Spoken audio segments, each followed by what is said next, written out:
ನಮಸ್ಕಾರ ವೀಕ್ಷಕರೇ, public times Karnataka ನ್ಯೂಸ್ಗೆ ಸ್ವಾಗತ. ನಾನು ಶ್ವೇತಾ ಜಿ.ಎನ್. ಆಚಾರ್ಯ. ಜಿಲ್ಲಾ ಬ್ರಾಹ್ಮಣರ ಮಹಿಳಾ ಸಂಘ ಶಿವಮೊಗ್ಗ ಸಾಮೂಹಿಕ ಉಪನಯನ ಕಾರ್ಯಕ್ರಮ ಇವರ ವತಿಯಿಂದ ಜರುಗಲಿದೆ. ಶ್ರೀ ಗಾಯತ್ರಿ, ಶ್ರೀ ಗಣಪತಿ, ಶ್ರೀ ವಿಶ್ವಕರ್ಮ, ಶ್ರೀ ನವಗ್ರಹ ದೇವಸ್ಥಾನ, 7ನೇ ಮತ್ತು 8ನೇ ತಿರುವು, 2ನೇ ಮುಖ್ಯ ರಸ್ತೆ, ಕೃಷಿನಗರ, ಶಿವಮೊಗ್ಗ. ಇವರ ವತಿಯಿಂದ ದಿನಾಂಕ 12/4/2026 ಭಾನುವಾರ ಬೆಳಿಗ್ಗೆ 6ರಿಂದ ಸಾಮೂಹಿಕ ಉಪನಯನ ಕಾರ್ಯಕ್ರಮವು ಜರುಗಲಿದೆ. ಶ್ರೀ ಸತೀಶ್ ಚಂದ್ರ ಸರಸ್ವತಿ ಪೌರಾಹಿತ್ಯ, ಶ್ರೀ ಬಿ ಗುರುಮೂರ್ತಿ ಆಚಾರ್ ಇವರ ನೇತೃತ್ವದಲ್ಲಿ ಏರ್ಪಡಿಸಲಾಗಿದೆ. ಸಮಾಜದ ಸದ್ಭಕ್ತರು ನಿಮ್ಮ ಮಕ್ಕಳಿಗೆ ಮತ್ತು ಮೊಮ್ಮಕ್ಕಳಿಗೆ ಉಪನಯನ ಮಾಡಿಸುವವರು ದಿನಾಂಕ 15/3/2026 ಭಾನುವಾರದೊಳಗೆ ತಮ್ಮ ಮಕ್ಕಳ ಮೊಮ್ಮಕ್ಕಳ ಹೆಸರುಗಳನ್ನು ನೋಂದಾಯಿಸಿಕೊಳ್ಳಬೇಕಾಗಿ ವಿನಂತಿಸಲಾಗಿದೆ.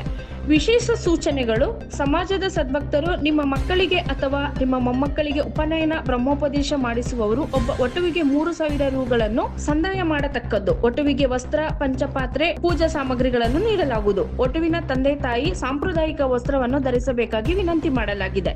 ನಮಸ್ಕಾರ ವೀಕ್ಷಕರೇ, ಪಬ್ಲಿಕ್ ಟೈಮ್ಸ್ ಕರ್ನಾಟಕ ನ್ಯೂಸ್ಗೆ ಸ್ವಾಗತ. ನಾನು ಶ್ವೇತಾ ಜಿ.ಎನ್. ಆಚಾರ್ಯ. ವೀಕ್ಷಕರೇ, ನಿಮ್ಗೆಲ್ಲ ತಿಳಿದಿರೋ ಹಾಗೆ ವಿಶ್ವಕರ್ಮರು ಅಂತ ಹೇಳಿದ್ರೆ ಬಹುಪ್ರತಿಭೆ ಉಳ್ಳವರು ಅಂತ ಹೇಳಿ, ಅಂತಹ ಒಂದು ವಿಶ್ವಕರ್ಮ ಜನಾಂಗದಲ್ಲಿ ಒಂದು ಬ್ರಾಹ್ಮಣ ಏನು ಉಪನಯನ ಅಂತ ಹೇಳಿ ನಾವು ಮಾಡ್ತೀವಿ. ಆ ಒಂದು ಕಾರ್ಯಕ್ರಮ ವಿಶೇಷವಾಗಿ ನಮ್ಮ ಶಿವಮೊಗ್ಗ ಭಾಗದಲ್ಲಿ ನಡೀತಾ ಇದೆ. ಆ ಒಂದು ಕಾರ್ಯಕ್ರಮಕ್ಕೆ ಏನೇನು ವಿಶೇಷತೆಗಳನ್ನ ಇವ್ರು ಮಾಡ್ಕೊಂಡಿದ್ದಾರೆ ಅಂತ ಹೇಳಿ ಒಮ್ಮೆ ಅವರನ್ನ ಕೇಳ್ಕೊಳ್ಳೋಣ. ಎಷ್ಟು ವರ್ಷ ಆಯ್ತು ಇದನ್ನ ಇವಾಗ ಸ್ಟಾರ್ಟ್? ಈಗ ಮೂರನೇ ವರ್ಷದಿಂದ ಸತತವಾಗಿ ಮಾಡ್ತಾ ಇದ್ವಿ. ಅದು ಮಹಿಳಾ ಸಂಘದಿಂದ ಮಾಡ್ತಿದೀವಿ ಅಂತ ನಮಗೆ ತುಂಬಾ ಹೆಮ್ಮೆ ಇದೆ. ಯಾವ ಡೇಟ್ ಇದೆ ಅದು? ಏಪ್ರಿಲ್ 12ನೇ ತಾರೀಕು 2026 ಇಸ್ವಿ ಭಾನುವಾರದಂದು ಇದೆ. ಮಾರ್ಚ್ 15ರೊಳಗಡೆ ಒಟ್ಟುಗಳ ಹೆಸರು ಮತ್ತೆ ನಂಬರನ್ನ ತಿಳಿಸಬೇಕಾಗಿ ವಿನಂತಿ. ಇದೇ ಏಪ್ರಿಲ್ ಅಲ್ಲಿ ವಿಶ್ವಕರ್ಮ ಏನು ಉಪನಯನ ಅಂತ ಹೇಳಿ ಕಾರ್ಯಕ್ರಮವನ್ನ ಹಮ್ಮಿಕೊಂಡಿದ್ದಾರೆ. ಅದರ ಸಲುವಾಗಿ ಅವರು ಎಲ್ಲರಿಗೂ ಕೂಡ ಏನ್ ವಿಶ್ವಕರ್ಮದ ಬಾಂಧವರಿದ್ದಾರೆ ಆ ಒಂದು ಕಾರ್ಯಕ್ರಮಕ್ಕೆ ಎಲ್ಲರೂ ಒಗ್ಗೂಡ್ಬೇಕು ಅಂತ ಹೇಳಿ ಅಂತಕ್ಕಂಥ ವಿಚಾರವನ್ನ ತಿಳಿಸ್ತಾ ಇದ್ದಾರೆ.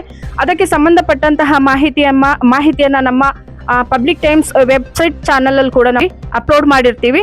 ನೀವು ಅದನ್ನ ಗಮನಿಸಿ ಮತ್ತೆ ಆ ಒಂದು ಕಾರ್ಯಕ್ರಮಕ್ಕೆ ಹೋಗ್ಬಿಡ್ಬೇಕು ಅಂತ ಹೇಳಿ ವಿಶೇಷವಾಗಿ ನಮ್ಮ ಪಬ್ಲಿಕ್ ಟೈಮ್ಸ್ ನ್ಯೂಸ್ ಚಾನಲ್ ಇಂದ ಕೇಳ್ಕೊಡ್ತಾ ಇದೀವಿ. ಧನ್ಯವಾದಗಳು.